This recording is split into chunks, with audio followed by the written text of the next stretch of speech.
I snagged your rich husband. The first call I received from my younger sister Lois, who hadn't replied to any of my messages, came just before our mother's funeral. I just got back from Hawaii with Keith. I brought you some chocolate souvenirs.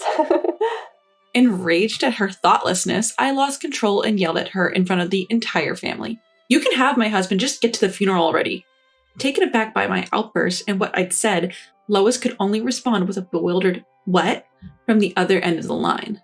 After giving her the address of the funeral home, I angrily hung up. I knew she'd try calling back, so I turned off my phone, sat down in the seat designated for the family, and tried to gather myself. My name is Emily, and I just turned 38. I grew up in a family of 4, my parents and my sister, who's 6 years younger than me. My parents were strict, especially with me, the eldest, but they always spoiled Lois because of her charming looks. Whenever Lois wanted something, she would flash an irresistible smile and say, "Emily, I want this," and I would almost always give in. Regrettably, this habit persisted even after she grew up, and she became an extremely troublesome sister. My father passed away due to illness 8 years ago, and my mother received a terminal diagnosis about 6 months ago.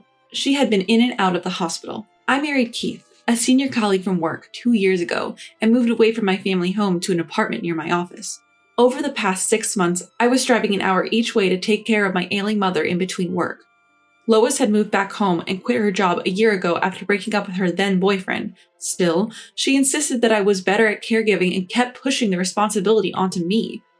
So I took a month off from work to care for our mother, but despite my best efforts, she passed away 2 days ago. And where was Lois? She had jetted off to Hawaii a week prior. I tried my best to convince her not to leave, but she wouldn't listen and went off anyway. At the funeral, after the priests finished speaking, friends and family began to pay their respects. It was a testament to my kind-hearted mother that not only relatives, but many of her friends also came to mourn. Several colleagues from my company also showed up. "I'm sorry for your loss." "Thanks. I'm just grateful that you allowed me to take time off to spend with my mother in her final moments." He's my father-in-law, the president of the company I work for. He's been extremely understanding about my situation and has helped me a great deal. "But where is Keith? I haven't seen him here." "Well, he's been overseas on a business trip since last week and I haven't been able to reach him." "Oh, I see. I'll ask the sales manager about it." For the large company he runs, Keith and I are in different departments. Keith works in sales and he constantly complains, "I'm always busy with business trips." I tried to understand that he was not here during this difficult time, but I was anxious about having to handle everything on my own, and without being able to contact him or my sister. Meanwhile, my father-in-law took time out of his busy schedule to attend the funeral, and his support almost brought me to tears. I felt so grateful for it. I had to hold back the tears that were almost overflowing. In the limo heading to the crematory with the rest of the family, I turned my phone back on, hoping that Keith might have tried to contact me.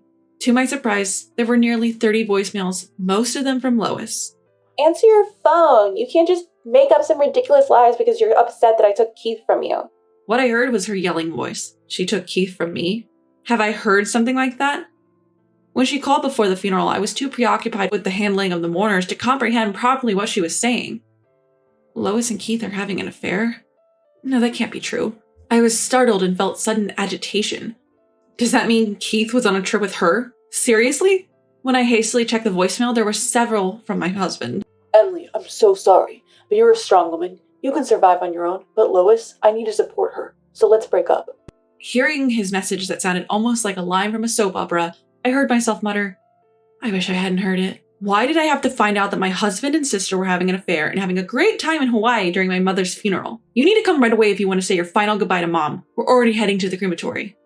I reluctantly called my sister and told her so. "That is not funny. Stop lying. You're just bitter because I took Keith from you." But it's the truth. "You must be upset about losing your husband. Yeah, he's the next company president and rich. I understand how you feel, Emily. So? But there are good lies and bad lies, you know. You're an adult. You should know better." I never thought I'd hear that from you. I was surprised, though I didn't know that you and Keith had been cheating. "I bet." Lois sounded really happy. Ever since we were kids, she would play tricks on me and laugh out loud when I fell for them.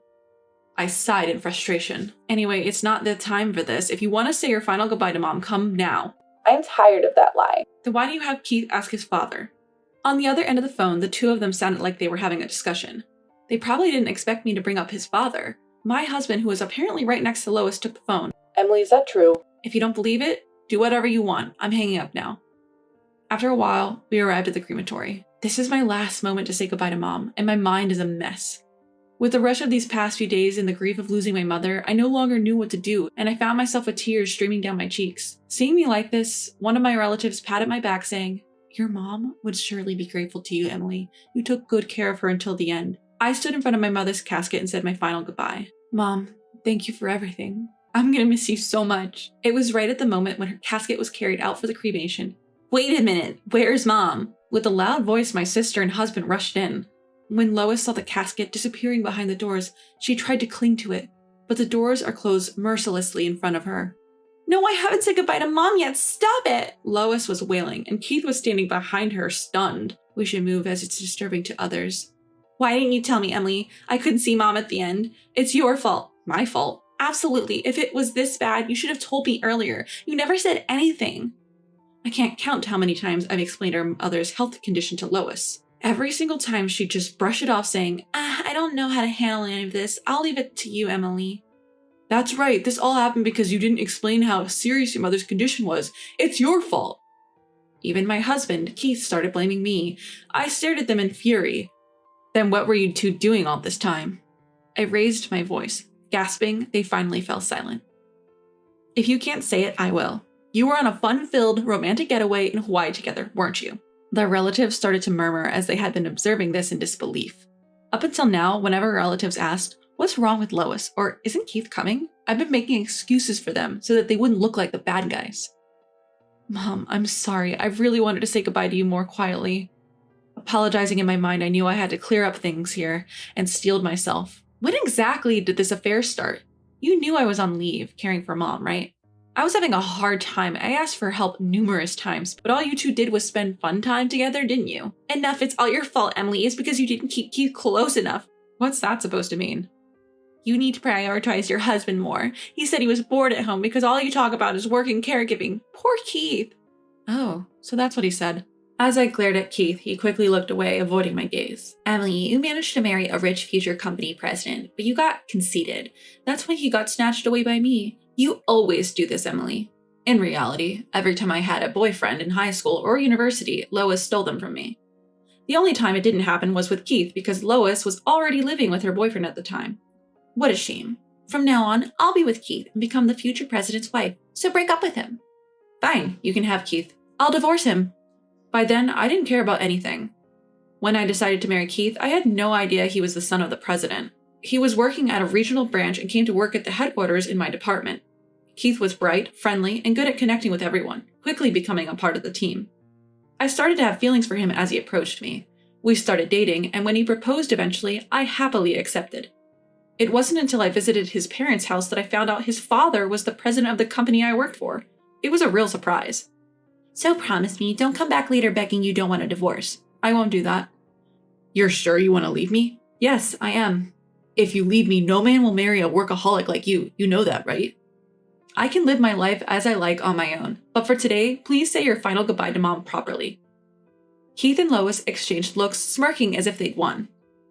The relatives furrowed their brows watching the situation. "I'm really sorry for showing such an unpleasant scene." As I was apologizing to my relatives, I heard Lois whisper to me, "Always playing the good girl. I hate this about you." I've put up with a lot because she was my little sister, but I'll stop considering her as such. I'm getting divorced from Keith, and I have no family left.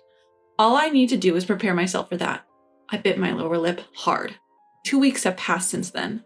I moved all my stuff out of the apartment I had been living in and started living in a new condominium that I had leased near the office. I even put my parents' house up for sale, and there's nothing left. Lois began living with Keith as I moved out. Of course, Keith and I have already completed our divorce papers and submitted them to the courthouse. I'm sure they're happily starting their newlywed life right now. Well then, I've finished handling Mom's paperwork. Now the revenge begins. Watch over me, Mom. I smiled at my mother's portrait, picturing the events to come. Enjoy your newlywed life while you can, you two. The next day, while I was at the office for my job reinstatement, a lot of voicemail messages piled up on my cell phone. "Hey, what's going on? We're divorced, aren't we? Why do I have to pay $30,000?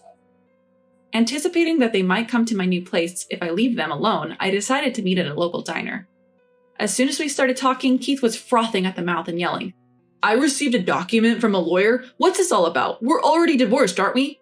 "Exactly, I don't understand." I had asked a lawyer to claim $40,000 from Keith as my share of the property and $30,000 from Lois for her part of the medical care coverage for our mother. The documents must have arrived at their place. It's something that they should have expected, but they probably didn't. I was exasperated. You just need to pay what you owe. That's not fair. Listen, don't think you can get away with what you've done. I've suffered from tremendous emotional distress. Should I sue you for that as well? Emotional distress? You cheated. That's a fact. So pay up. They fell silent for a moment, probably realizing they couldn't argue with the law. Then, after a while, Lois started looking down at me. So, Emily, you're just after the money after all. Fine. I'll let Keith pay. If I borrow money from my dad, we can easily prepare the $70,000. Keith, I know you don't have any savings. Lois, are you really okay being with a guy who doesn't have any money? Keith will become the president soon, then he'll be rich. It's just a bit of patience. Oh, Lois, you're after the money too, aren't you? No, I have plenty of love. Dad has been saying for a long time that he'll retire when he turns 65. So in 2 years, I'll be the president. Really? It'd be great if you could really become the president. I'm definitely going to become one. I'm the only son. I wonder. Finally, I couldn't hold back any longer and burst out laughing. I can't believe this. Has she finally lost it? I heard my sister saying. But the real stage of the revenge that I had set up is just starting. Keith, you've been missing work for quite a long time, saying it's because of the family funeral, right? Well, my mother-in-law is family too. That's true. But the company knows what you've been actually doing. Huh? You don't know that your father was kind enough to attend Mom's funeral, do you? I had purposely not informed Keith and Lois about this, so Keith believed that his father knew nothing about what was going on. I've let the company and the president, your father, know that you lied about taking family leave for caregiving and went off to Hawaii with your mistress instead. Oh, that was... You never did any caregiving at all.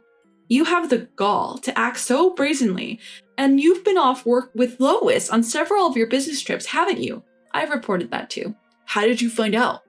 Lois has been posting photos on social media showing where and when she went out. Plus, there were a few pictures with you in them. How shocking. Huh? Huh? You knew about my social media? It's the same account you had back when you were in high school. Of course I'd know.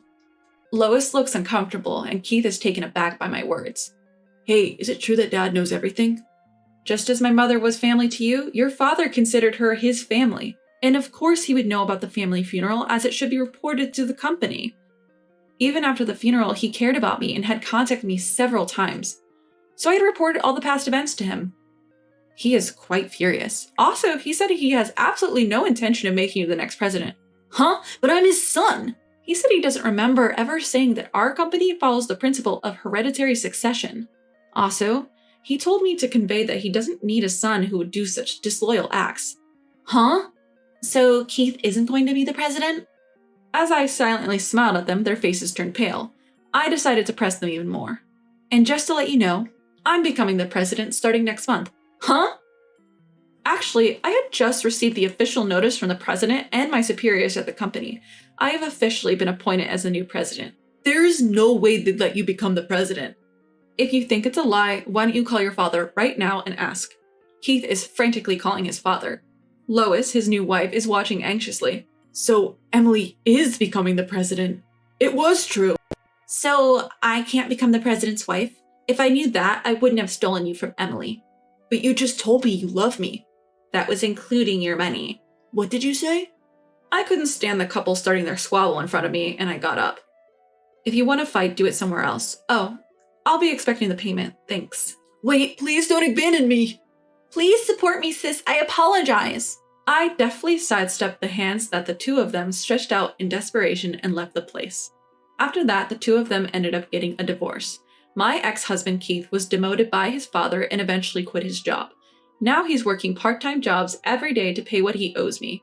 Lois is said to be working in a bar at night. Apparently she was doing well at first, but she was fooled by a bad man and ended up in a terrible situation. I've become the president. That being said, it's for a small company that's like a tenant in the main company building, a subsidiary in the caregiving industry that was established based on the proposal I submitted during my caregiving leave. Still, the caregiving business is expected to expand in the future, and I'm expected to do well. I'll do my best from now on.